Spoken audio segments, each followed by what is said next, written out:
buy leaky closet, buy no bathtub, buy hole, buy Six Flights, boy party. It's Barefoot in the Park today. Shane and I discussing the classic Robert Redford, Jane Fonda romantic comedy.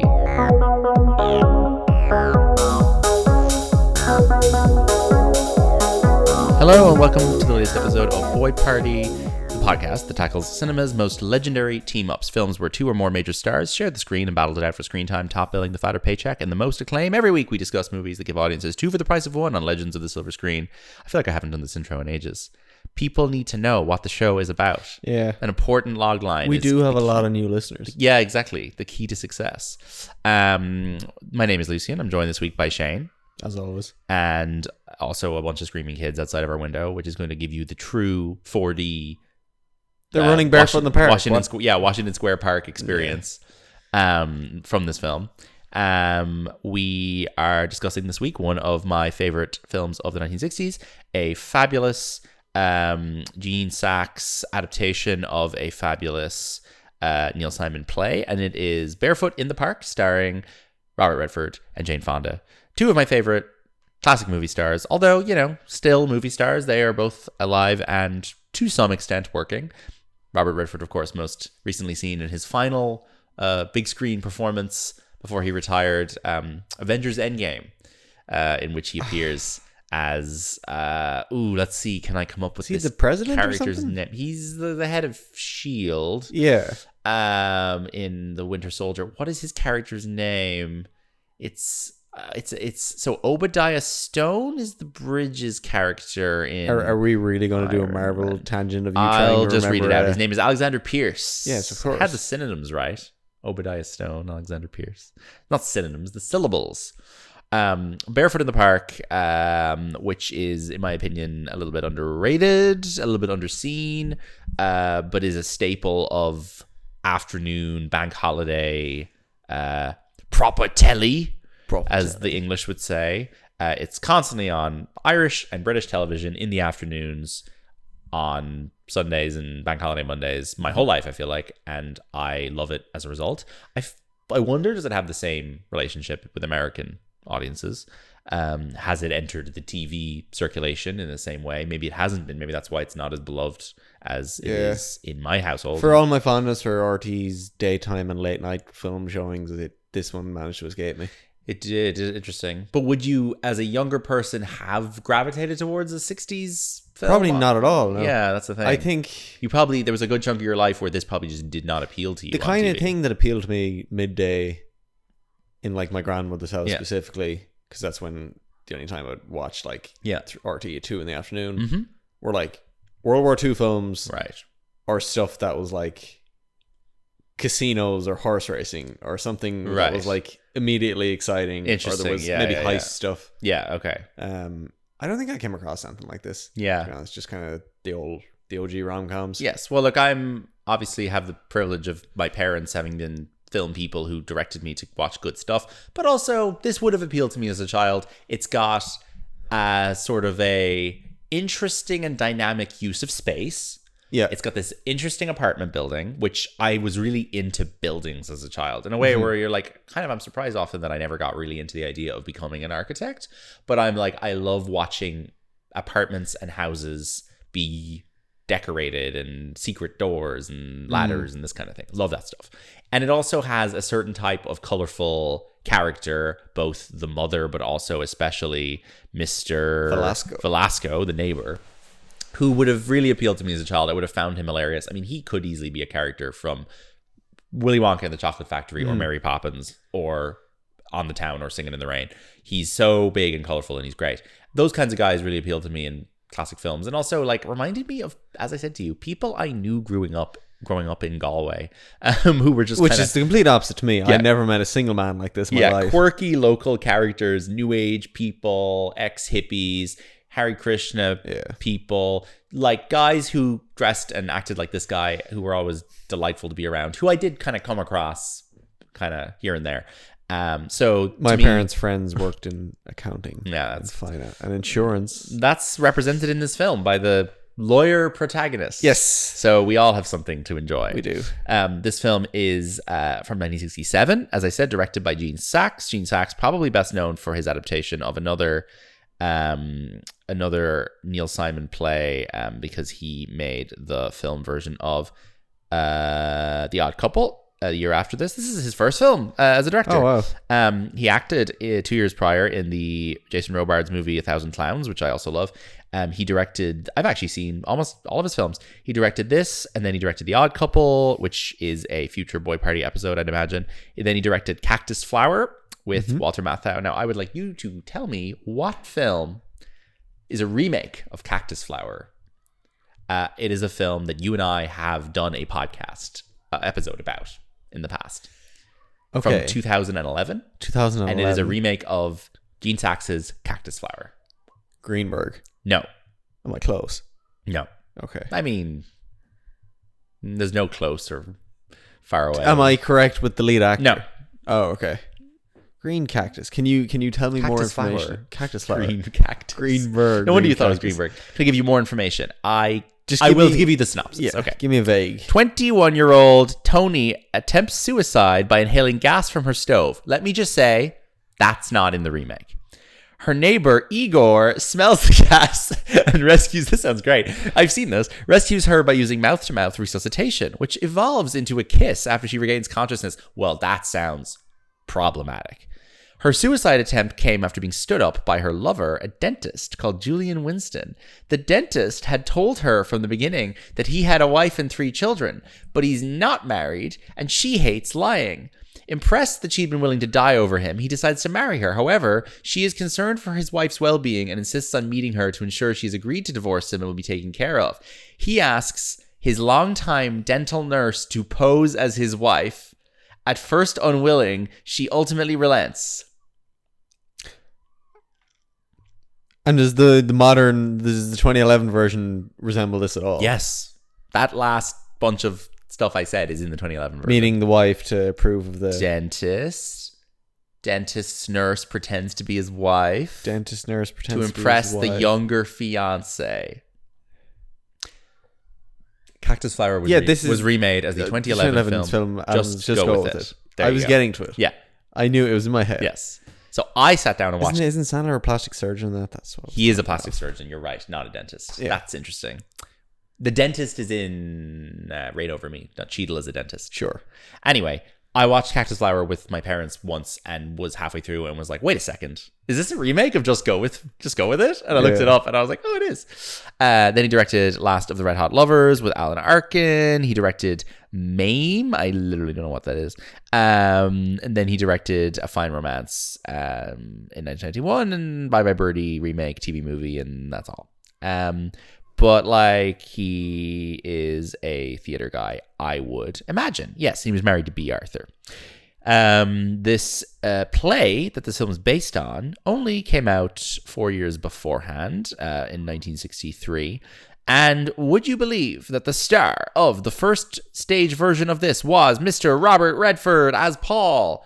Woo! I'm surprised. I did not ever think of Robert Redford as being a guy who came from stage. Broadway. Yeah. He's, to me, such a cinematic actor in his mannerisms and in his face and everything.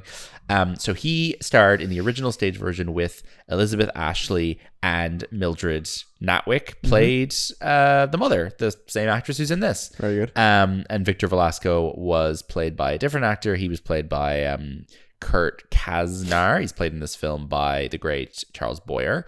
That original stage version was directed by Mike Nichols, who we will be discussing very soon in this podcast in an episode we definitely haven't already recorded in the wrong order. And also forgot to mention him on entirely. The 2004 film Closer. So think about that. This guy was directing the original stage version of Barefoot in the Park, and he was directing Clive Owen and Natalie Portman in 2004 and putting Damien Rice music in his film. So the same guy put, that's incredible to me. The way that eras span. Yeah, that doesn't make sense. It's crazy. It's like this whole Sidney Lumet directed 12 Angry Men and also made a movie with Vin Diesel. You're just like, what? Like, someone can work for so many years that they just go across so much space and time. It's incredible. But I do think this film is incredibly contemporary. This play in this film, we'll get to it in a sec. Other people who have starred in this stage production over the years include Joan Van Ark in A National Tour, Margaret O'Brien, Dorothy Lamour played Mrs. Banks, and in 2006, a revival opened on Broadway with two of our faves. I would kill to see this. Two of our favorites. Any guesses? Billy Crudup. No. Close. So close. Patrick Wilson as Paul. Patrick Wilson. And in the role of Corey, Studio 60 star Amanda Peet. That sounds great. That does sound great. That sounds really good. I think Patrick Wilson as Paul and as a Robert Redford character is fucking nail on the head. Yeah. Wouldn't have occurred to me. Very, very smart thinking. He probably is the closest thing to Robert Redford we have. That's unfortunate. I may have made this argument with Armie Hammer before, but Armie Hammer, I do find him slimy. Sorry, I mean, I would say Billy Crudup is operating in the Henry Fonda, Paul Newman, and Robert Redford spectrum of movie stars. I would say Patrick Wilson is the next best thing. Sure. I do love Patrick Wilson. And Amanda Peet's great, but as I pointed out to Shane while we were watching this film, in my opinion, the real modern version of Jane Fonda should and is be, that's not a sentence, should be and is Linda Cardellini, who has very similar mannerisms and same eyes, performance style, and same features, and would absolutely kill in Barefoot in the Park. Absolutely. I think I'd take her and Wilson over Amanda Peet. I think that would be perfect. Crudup and Cardellini as well would be great. Oh, so many possibilities. I doubt they'll ever remake this because it is very stagey, and I think most people would struggle with a film that is set in 90% in one apartment. There was also a 2012 UK touring production. God, I would have gone to that if it came to Dublin, with Maureen Lipman and people I've never heard of. So, can you summarize the plot of this for me, Shane Kelly? First 10 minutes is kind of just implied sex for 6 straight days. We love implied sex. Yeah. The 60s. It's great. Robert Redford and Jane Fonda get married, and they do share a bed in this movie, though. Post Hays Code. Yeah. Oh, they do. 10 or 15 years before they would have been. They get married in New York. They stay in a fancy hotel for a few days where they are on track to break the record for the most consecutive days without leaving a hotel room, which a staff member points out is 9 days. And they get to 6. They get to 6. They've only booked 6 days. Yeah. They count it by how many newspapers stack up outside the door. She's got a lot of energy by the end of those 6 days. They could have stayed another 3. Him, not so much. He had to go to work. And also he seemed very, very sleepy. We stand a Hong Chu sleepy time camp. We do. Paul. Okay. Anyway, he's a lawyer. Not really relevant to this film. No, not at all. He's very uptight. He's very. He takes work seriously. Yes. She does not have a job. No, she doesn't. This is an important established thing because she just wants to hang out all the time. Yeah. And he wants to make money to pay the rent, which is very expensive. As we established. It's not expensive at all. It wasn't? It was 1,000 something in modern money? Yeah, for a one-bed apartment in Manhattan beside Washington Square Park. Well, they were talking about it like it was expensive. Sure. So the wages they had, he must not have been making this much money. Anyway. Accounting for inflation, it's not that expensive. They move into an apartment. That's a shithole.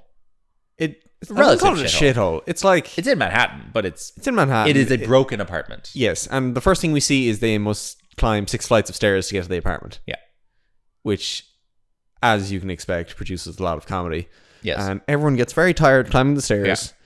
Yeah. And... The mother-in-law, at one point, your favorite line, says something along the lines of... Yes, the mother-in-law, at one point, she comes to the apartment in the rain. She gets soaked on the way. Yeah. Then she climbs the 6th flight of stairs, and then she's like, if the hardware store downstairs was open, I would have bought a knife and killed myself. It was great. The apartment has a hole in the roof. Yeah, it has a glass ceiling. It's quite interesting, but a hole in it. Typical 1960s America. Women dealing with glass ceilings. Yeah. And there's... Or not dealing with it in the case of this film. There's no bathtub. No. And the bedroom's too small for the bed. Just about. They could have put a double in there if they wanted. Sure. There was a room, yeah. And the bathtub thing is weird. Is that a 60s American thing where Robert Redford was like, she's like, you can have a shower, and he's like, oh, they do have a shower. They have a shower. They don't have a bath. He's like, I prefer to have baths. Nah, that's unfair. Okay. Yeah. And then the upstairs neighbor can't get into his house, so he has to crawl through their window. That's how they meet him initially, because he like kind of breaks into their apartment, and she's like, "Who are you?" And it's like, "I live upstairs." Yeah. So he basically invites them up to a dinner party. Yeah. With his, this is the plot of the film is just this. Yeah. He invites them to a dinner party with Jane Fonda's mother. Yeah. And the mother and him get on very well. She ends up staying over at his house upstairs. They all end up getting remarkably intoxicated. They all get drunk, but Paul doesn't. Paul's very straight and stiff. Yeah. And Jane Fonda gets mad at Paul and won't let him sleep because she wants to have an argument. And announces that they should get divorced, and he just wants to sleep. And she comes to the sudden realization that they are not compatible because he's too straight and doesn't like getting drunk, and he's boring. And Paul decides too much of a free spirit. Yeah, Paul wakes up and says, "I'm going to prove to you that I am fun." He gets insanely drunk.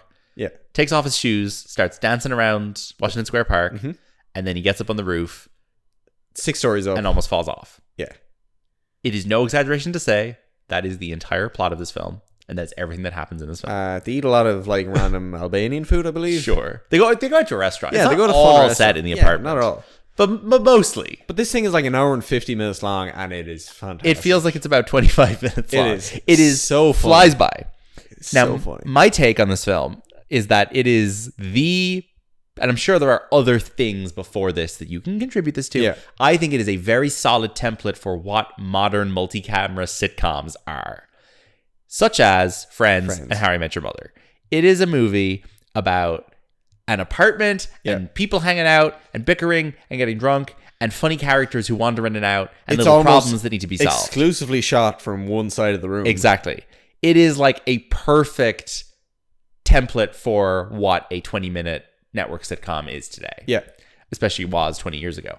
And I think that is an interesting thing to attribute to it. I am obviously not an expert on this, and you could point out to me right now a film from 10 years before that did the exact same thing. It is also based on a play. Yeah. I'm sure the history of American theater has a lot of great comedies that have influenced this. But to me, the character types in this movie are very like Friends and How I Met Your Mother I actually think that the characters they play in this are very like Jason Segel, Allison Hannigan, Marshall and Lily, How I Met Your Mother kind of characters.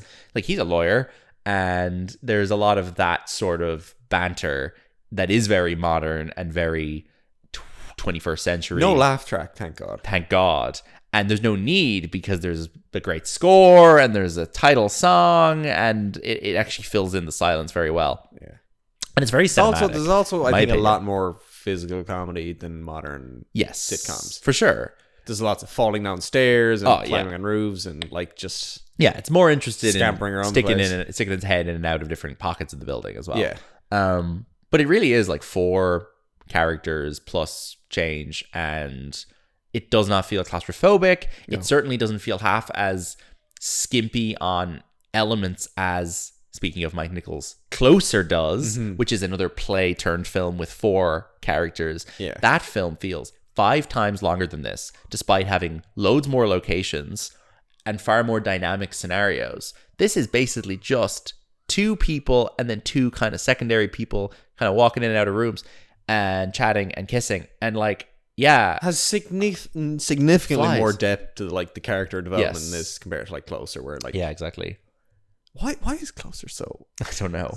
You can listen to our Closer episode. Why is Closer? It's just interesting to me that you can get this much you can squeeze this much out of such a simple premise when your writing is so strong and so funny, and your actors have so much charisma. So that's it. This just ties back to the fact that there's 2 incredible stars in this, which is kind of the premise of the whole podcast. The whole premise of the podcast. Can 2 people carry something that's nothing? Exactly. And this is a real case for me of you put 2 shitty actors in this movie, I would have no interest in watching it whatsoever. I think if you ask me who are the sexiest couple that have ever been in a movie together, I would be like, these are a very strong contender in terms of the collective sexiness of the 2 of them, and it is equal, and it is great, and they work so well together. They're in 3 movies together, I think, unless there's a secret 4th. They are in a movie 12 years after this, called The Electric Horseman, which is a Sidney Pollack movie. That That is a hilarious poster. I'm sorry. This poster is so funny. You're going to have to come see this. Okay. Come. Listen to Shane. Come see this poster. It's Redford Fonda Electric. Yeah. And it's just him lifting her up. And carrying her the over actual name of the film is like all the way down here. It's just Redford Fonda Electric. It's not called Electric? No, it's called The Electric Horseman. That's a great poster. That's fantastic. That we need to watch that again. That is a movie about a rodeo champion who is hired by a cereal company to become its spokesperson and then runs away on a $12 million electric lit horse. I've seen it. It's very fun. And then they're in another film in 2017 called Our Souls at Night, a Netflix movie, which is a very nice sort of octogenarian romantic drama. And in that film, they play an old couple who have to look after, you guessed it, young Sheldon himself, Ian Armitage. No, Ian Armitage, young Sheldon. Yes. Silly fool. And Bruce Dern's in that movie as well, which is nice. So Jane Fonda, at this point in her career, she'd been in Tall Story, her debut, like... She's in very big roles from the very start. I've actually seen Tall Story. That's a film where she stars opposite Anthony Perkins. And like her name is big on the poster of that movie. And that is her first film.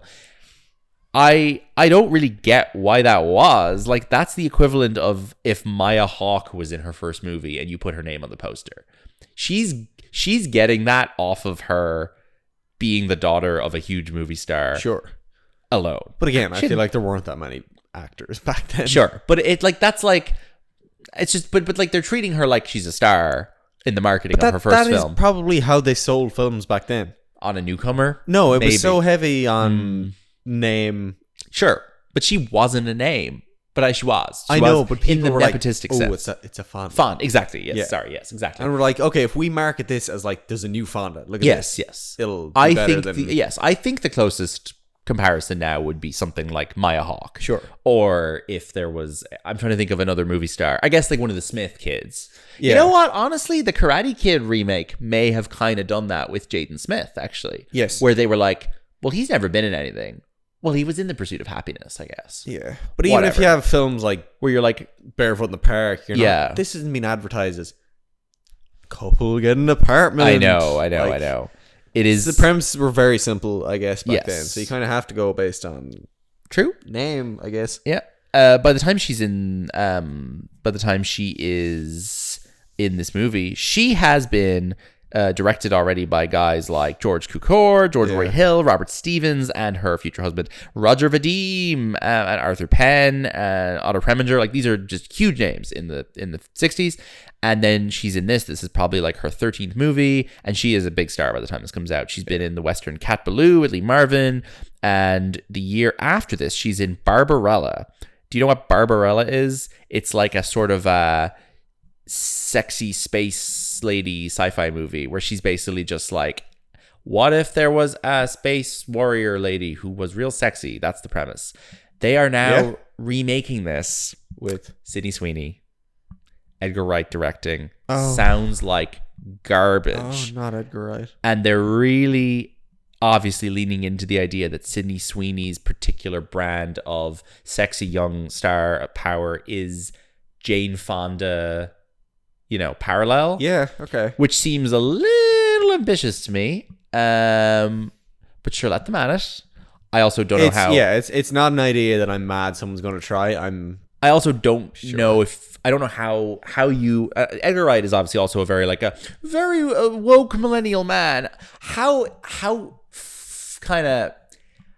jumbled is it going to be when someone like him takes a new star and tries to make a modern reimagining of a film that was literally just, what if a lady was sexy though? Like that to me feels like it's going to end up being a bit of a nightmare of kind of forced fake nerd culture feminism, like Edgar Wright's idea of what that should be, mixed with Sony Pictures probably being like, but Sydney Sweeney though, you got to make it real sexy. I feel like that's going to be a nightmare of like messed up. Edgar Wright doesn't seem like a man who understands eroticism very well. No, I don't think he does. I think he's also like a man who's going to try really, really hard to make it not sleazy and probably make it 10 times sleazier by accident as a result. Is there anything comparable to that? No, recently? Not really. Like, there isn't really anything comparable to that recently. Yeah. I feel like nowadays it's one extreme or the other. I don't know. Sure. Then again, but like this... Whatever. Yeah, whatever. Being sexy doesn't mean it has to be explicit. Like, this is like the sexiest film of all time, and they're wearing big jackets. This is the sexiest film of all time. So maybe Barbarella will be sexy the way Barefoot the Park is sexy, not the way the original Barbarella was supposed to be sexy. Yeah. I don't know. The feet are all anyone's getting out. Yeah, exactly. She wins her first Oscar 4 years after this for Pakula's Clute with Donald Sutherland, which we'll definitely cover on this podcast because there's not really any other movies with Donald Sutherland we can do, and I like Donald Sutherland a great deal. Clute is great, and it is a great sort of noir serial killer spooky thriller. Then she wins her second Oscar for Coming Home a couple years after that, with Jon Voight and Bruce Dern. She is in Fun with Dick and Jane with George Segal, which is remade in the 2000s with Jim Carrey. Then she's in The China Syndrome, which is a scary nuclear movie with Jack Lemmon and Michael Douglas. And she's in On Gold Pond with her father and Katharine Hepburn. Just a lot of soft bangers in here. She doesn't make a movie between 1990 and 2005. Which is crazy because she's been in movies every single year up until that point. Yeah. And she takes 15 years off and becomes the queen of home workout videotapes in the 1990s. This became her whole thing.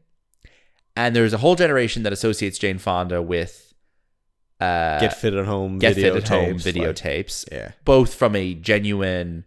I want to get fit perspective and from a slightly sleazier perspective of, ooh, she's such a sexy lady, right? So this is part of her persona. 2005, she's in Monster-in-Law, which is her and Jennifer Lopez. And that is like a huge like boy party marketing, like Jennifer Lopez, Jane Fonda. And it's insane to me that the woman in Barefoot in the Park is in a film with Jennifer Lopez. Monster-in-Law is a Meet the Parents ripoff with the gender roles reversed, and it's the two women who are fighting. And so Jane Fonda is their stepmother. Exactly. I have no desire to watch that. She is then in a lot of crap. Since then, pretty much, she's in stuff like The Butler, which we're talking about a lot for some reason. Yeah. She is in The Newsroom as Leona Lansing. She is. Owner of... what's it called? It's a really bad ANC? ACN. ACN, Atlantic Cable News. She's Leona Lansing, and she's great in The Newsroom. She's got some great scenes. She has this great scene where she like walks into a party and starts giving out that she went to the premiere of Skyfall and didn't get to meet Daniel Craig. There's another scene where she comes in and like Kat Dennings and the other fucko, her like grandkids or whatever, trying to steal the company out from under her in the season 3 episode 2. She tells them to get lost. And she tells them to get lost. And she's like, do you know that recently they've had to redefine the word irony because people are using the word irony to mean, or sorry. The word literally has been redefined to mean figuratively. Yes. And now you won't know if I mean literally when I say I literally would rather shoot myself than give you my company or something. It's good. It's Sorkin wanker shit, but like Aaron Sorkin being like, yes, I'm going to give Jane Fonda a bunch of cool scenes where she shouts at people. Just like me. Is great. It's like, what a great thing to do when you have all the money to spend. She's great in The Newsroom. She is in the Sean Levy movie, This Is Where I Leave You, which I'll probably stretch to be a boy party episode because it is this just hilarious cast of Jason Bateman, Tina Fey, Adam Driver, Corey Stoll, and Dax Shepard and Jane Fonda as a Jewish family. And I can tell you right now that I think almost none, if actually none of those people may be Jewish. And that's pretty funny. Funny movie. She's pretty good in that, I would say. I quite like it. Then she's in Paolo Sorrentino's Youth with Michael Caine. And she is in the 2 book club movies. And she's in 80 for Brady. And now she kind of has this like soft genre of her own of like old lady comedies. And some of them have her and Diane Keaton. Some of them have her and Lily Tomlin. You can kind of swap people in and out. And you know what? She hit a good age to start doing the old lady comedy. She did. She's like 87 concurrent. now, She is probably maybe around that. Oh God, is she 87? Yeah. But aside from all of this, I need to note that she's 86. She has also done 7 seasons of the Netflix show Grace and Frankie, 94 episodes, starring her, Lily Tomlin, Martin Sheen, and Sam Waterston, which is just a crazy show that is a huge hit for Netflix. Yeah. That I could not get through a fucking season of. Didn't like it, no? It was so boring. It doesn't have Barefoot in the Park energy. No, like, despite being created by the Friends co-creator Marta Kaufman. Huh. Anyway, that's enough about Jane Fonda. Yeah. Robert Redford. Probably, though, I will say that Robert Redford is probably going to be covered more on this show than she is, so we don't need to spend as much time on him. But Robert Redford had obviously been in this show on stage. He makes his screen debut in, would you believe that his first film is also Tall Story, her first film, in which he is uncredited as a basketball player. Oh, wow. What are the odds of that? No wonder they have such a special relationship. It's crazy. They were literally, their first film was the same film. That's insane. In which she was the star and he was obviously like a background shout actor. out to the casting director. Yeah, Jesus. But clearly there, like she was a star slightly before he was, thanks to her parentage. But he is in a lot of movies I haven't seen up until this comes out, to be honest. Stuff like This Property is Condemned. This is a big breakout for him because he'd obviously played the role on stage. And then 2 years later, Butch Cassidy and the Sundance Kid. Yeah. With Paul Newman, his lifelong friend and co-star. That's a movie that we're going to talk about on this podcast probably by the end of the year, so I don't want to dwell on it. He's then in movies in the 70s like The Candidate. He's in The Sting with Paul Newman, which is great. George Roy Hill movie. He's in The Way We Were with Barbra Streisand. He's in The Great Gatsby with Mia Farrow. These are all bangers. 3 Days of the Condor, which is the Sidney Pollack movie that the fucking Russo brothers claim that The Winter Soldier is a homage to, which is why they later will cast him in that movie. Then he's in All the President's Men in 1976. Now, you hear all these, he's in Out of Africa in 1985. You hear all these titles, and you will not believe it, listeners, when I tell you this man has never won an Oscar for acting. Nope. He's in like 8 of the big awards movies of the 1970s and 80s. It is inconceivable. Has he a few losses? I'd say he has quite a few losses. And by losses, I mean nominations. I think he probably has loads. I should probably have listed those. He's got his own page for his awards on Wikipedia, goddammit. He was nominated for The Sting. He was nominated, and that's it. Yeah. That's his only acting nomination. Otherwise, he won Best Director in 1980 for Ordinary People, at which point they probably figured they didn't really need to give him one, and then they gave him an honorary award in 2002.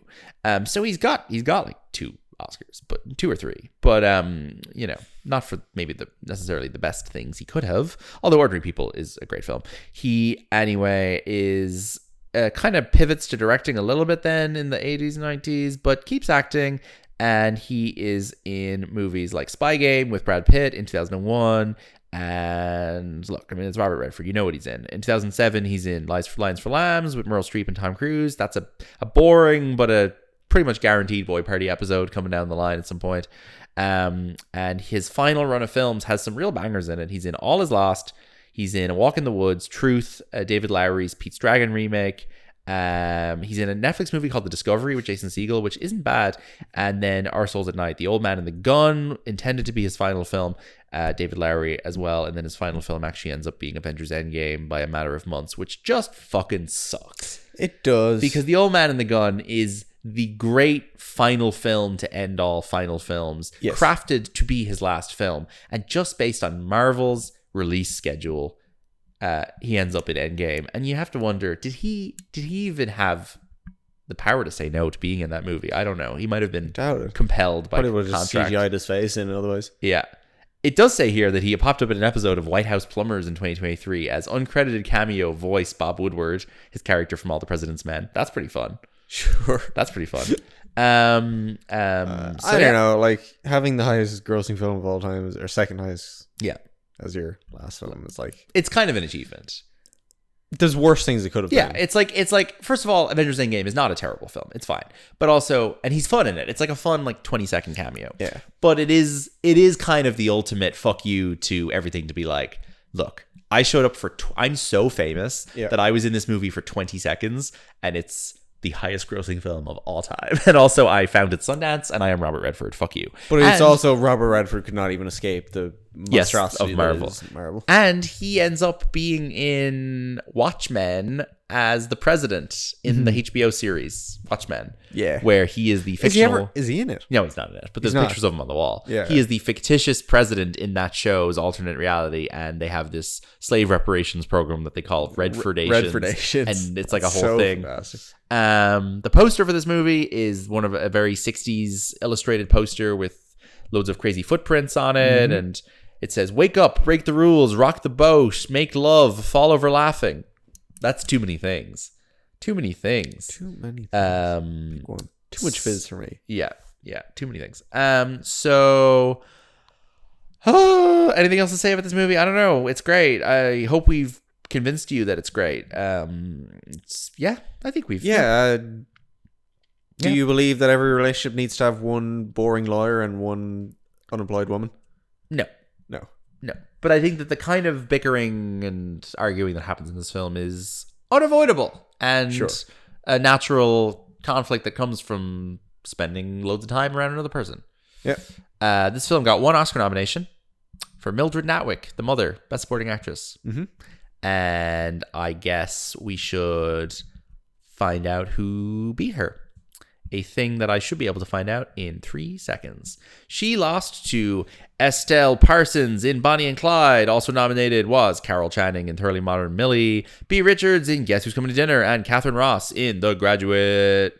It's a fun year at the Oscars. So this movie comes out the year at the Oscars, I suppose, that Bonnie and Clyde and The Graduate and In the Heat of the Night. This is the year that Mark Harris's book is written about. The book I'm forgetting the name of, but it's a great book, and it is a year that Best Picture goes to In the Heat of the Night. Big year for the Oscars. This movie get 1 nomination. You know what? Better than nothing. Do you want to guess quickly whose box office number is bigger? These numbers are definitely way off because... Well, I think I know now based on a discussion we had a couple minutes ago. You're right. Well, maybe I can get a list that doesn't include... Yeah. That. Yeah, here we go. Leading and ensemble roles for both of these actors. I'm still going with Bob. Okay. In leading and ensemble roles, Jane Fonda's films have made $861 million, and Robert Redford's have made $2.6 billion. Jane Fonda because, Captain America: The Winter Soldier still gets counted. Okay. Because that's a real role. So is that hit $1 billion? That's 700 million. 700. Indecent Proposal, 200. Out of Africa, 200. And then Jane's biggest movie is Monster in Law, 155 million. You know, these are just not accurate because money is different to old days. Also, missing 1990 to 2005 was like a big chunk of money-making career. Yeah, but the money was made. Does this include her fitness tapes? They should. It doesn't, but they should include the fitness tapes. Her fitness tapes. Time for our games, everybody. The credits game. First, where I'm going to quiz Shane. I'm going to read out the credits, the cast list, more so, of a film. Oh, I feel like we should be doing this in reverse. What? I feel like we should be doing this in reverse. Go on, ask me. Yeah. I'll pick something you'll get. I'm not going to get any of these. You'll get something. I'm going to read the cast list of a film featuring one of these actors from bottom to top. And Shane's going to have to guess what the movie is. And I'm going to pick one that you will be able to get because I am nice. I am going to go with this one here. Okay. So, all right. Do you want the year? Yes. 2006. 2006. All right, everybody, let's go. Okay, so it is within Jane Fonda's range. Beau Bridges, Robin Arthur, Siobhan Fallon Hogan, Kevin Anderson, Sam Shepard, Andre 3000, Thomas Hayden Church, Robert Redford. Oh, I didn't think you were going to tell me. Kathy Bates. Because I'm not done. Okay, am I going to pause this for a minute? You can if you want. This is like a Spider-Man or something? No, it's not a Spider-Man. It's not a Spider-Man. Spider-Girl. It's not a Spider-Girl. Spider's Web. Keep Charlotte's Web. You got it. It's Charlotte's Web. Well done. Web, yeah. Also featuring Reba McEntire, Cedric the Entertainer, Oprah Winfrey, John Cleese, Steve Buscemi, Julia Roberts, and Dakota Fanning. Weird cast. Weird cast. What a mess. Who does Robert Redford play in it? He plays Ike the horse. Ike the horse. He does like horses. He loves horses. Do you think Robert Redford has seen the Venom trailer? No, I don't think he's seen the Venom trailer. It'd be funny if he saw the Venom trailer. I showed somebody in the office the Venom trailer today. Yeah. And he really enjoyed the horse part. And it was nice to watch someone react to that again. Yeah. Anyway, box office game this week, as we do with films from this sort of era. Shane's going to quiz me on the highest grossing films of 1967. Yep. Now, important to note that I have just read out the Oscar nominations, which is probably going to make this a lot easier, because I have just reminded myself what films were released this year. But anyway, off we go. Here we go. Are you ready? Yeah. Let's get into it. Pick number one there for me. Number one highest grossing film in 1967. Yep. Bonnie and Clyde? Nope. The Graduate. Yeah. Okay. Great. So when I'm looking at these numbers, is this highest grossing? It's not. They didn't have to gross it within the calendar year. It just had to be released. In the year. Yeah. Yeah, because a lot of these would probably come out in December. Yeah. Well, sure. The Graduate came out 21st Avatar December. is the highest grossing film of 2009. Yeah. I can assure you most of Avatar's money was made within the 2010 calendar year, Sure. you know? Yeah. I do have a question now, which is, The Graduate also written by Neil Simon? The Graduate made 104 million. Graduate was written by Buck Henry. Apologies. Yeah, it did. In 1967 dollars. Yes, exactly. So that's like 1 billion today. Exactly. Yeah. Wow. Yeah. I famously auditioned to be in a stage production of The Graduate. Mm-hmm. Was not cast, and then the show was cancelled because of COVID. Yeah. And I did that. I made it COVID so that I would get revenge. Spite. Yeah. Exactly. Number two. Bonnie and Clyde. No. Gotta give me a clue here then. Disney? Animated. Yes. Yes? Yeah. You're not sure. Yeah, it is animated. 1967. Yeah. Give me a clue. No. Is it like a favorite of mine? I think you like certain elements of it. I think I like certain elements of it. Yeah. The Sword in the Stone. No. The Jungle Book. The Jungle Book. Yeah. The Jungle Book's... You like the music. The Jungle Book's got good music, but not an amazing film, but it's fine. Yeah. Very good. R.I.P. Richard Sherman. I feel like I've said that on another episode. Potentially. Yeah. Next up, this film is 233 minutes long. Oh my god. 233 minutes long. And its tagline is the greatest romance of all time. Cleopatra. Incorrect. Interesting. Because I recently established that Cleopatra is the longest film to ever be. Unfortunately, I have fucked up. Oh yeah. Either I fucked up or there was like a re-release. It's the longest film to be nominated for Best Picture, I think. Cleopatra. 4 hours exactly. Sorry, it might be a re-release. Is it Gone with the Wind? It's Gone with the Wind. A re-release. Really? That's silly. That shouldn't be in there. Yeah. Oh. Skip it. Shouldn't be in there. Skipped it. Yeah, that came out in 1939. Yeah, exactly. That's stupid. Okay. Sorry, a re-release made the third highest grossing film. Yeah, because like where else they gotta fucking watch it? Where else they gonna watch it? There was no Netflix. Okay. There was no Tubi. Quibi. There was no Quibi. There was no MGM Plus. No poo-poo. There was no poo-poo. All right. There was no Weeboo. Next film. This joke isn't funny. The title is a question. Guess who's coming to dinner? Yes. That's not a question. There's no question mark at the end of that. Yeah. Guess who's coming to dinner? No, guess that's not a question. That's a request. Guess who's coming to dinner? That is a question. No, it's not. Who's coming to dinner is a question. Guess who's coming to dinner is a demand, request. Hey, guess who's coming to dinner? Yeah. There's no question mark. Hey, guess who's coming to dinner? No. Who's coming to dinner? See? It's a request. A request is a partial question. We're gonna do that on the podcast soon. Yes. Spencer Tracy, Sidney Poitier, Katharine Hepburn. That's True. okay. It's True. okay. You know they remade that movie with Ashton Kutcher and Bernie Mac. Did you know that? Potentially. And it's called Guess Who? Guess Who? Guess Who? Guess Who? They dropped the rest of the title. It's called Guess Who? Next up, Bonnie and Clyde. Yeah. Next up, and the winner is film La La Land. Yeah. A film with a number in it. A film with a number in it. But is it a number? I don't fucking know. You're gonna have to give me another clue. Is it like it's not the original Ocean's 11? No. It's not really a number. It's not really a number, but it is a number. It's not like 7 Brides for 7 Brothers. No, it's like a substitute for a number. A dozen? The Magnificent Seven? The Dirty Dozen? The Dirty Dozen. Very good. Very good. I've never seen it. Sounds boring. Probably Boy Party. Potentially. Eligible? Yeah. Lee Marvin, I assume, is in that. I don't know. Maybe he's not. I don't care. Okay, next up. Yeah. Last one. You probably have not seen this. Why? You haven't logged it. Spooky Scary? Or no. Full of Guns? The only reasons I wouldn't have seen the film, folks. It is a Mark Robson film. I have no idea who that is. Sorry to his grandchildren, who I know listen to the show.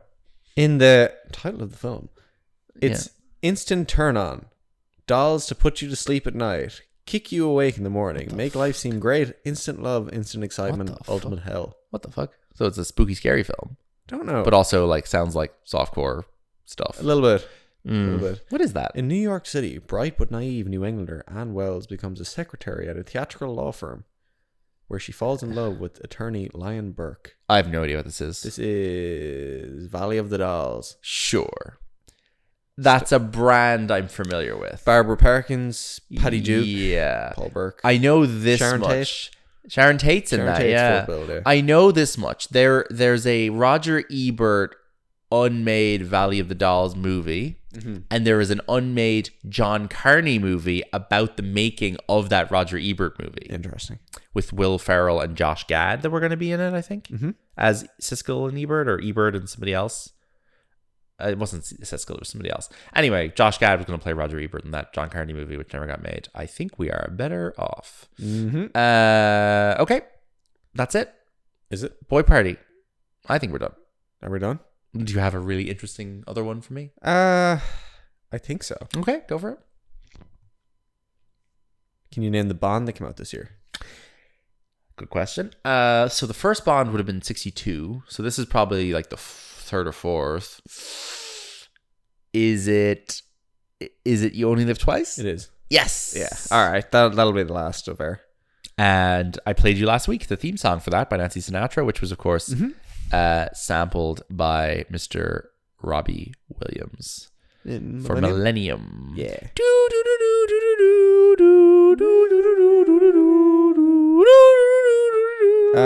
Yeah. Everyone go watch Barefoot in the Park, illegally or otherwise. Go watch it illegally or otherwise. Watch it legally, folks. It's available on DVD. It is available on RTE at selected times. Honestly, it's probably on the RTE player right now. Potentially, yeah. But you're going to be listening to this in 5 or 6 days. We might just put it on Instagram. If this is our next episode, it probably will still be on the RTE player. If it is, I will put a link on our Instagram story. Do. Because this is so fun. It's so good. If you can't get it on the RTE player, buy the DVD. It wink, would make wink, you wink. develop a certain fondness of shitty apartments. Exactly. Yeah. I mean, yeah. I would live there. Sure. I would live there. You know what? You know the best New York apartment that's ever been in a movie? Big Daddy. Big Daddy. Yeah. Jinx. Thanks for tuning in. Get home safe, everybody, and check out for Mr. Velasco. Check out our Boy Party After Party bonus episode on the feed, where we are joined by Brendan to rank the Marvel Cinematic Universe, which may be available right now or in a couple of days. BoyPartyPod.com for all the latest, and Boy Party Pod on social media. Thanks. Bye bye.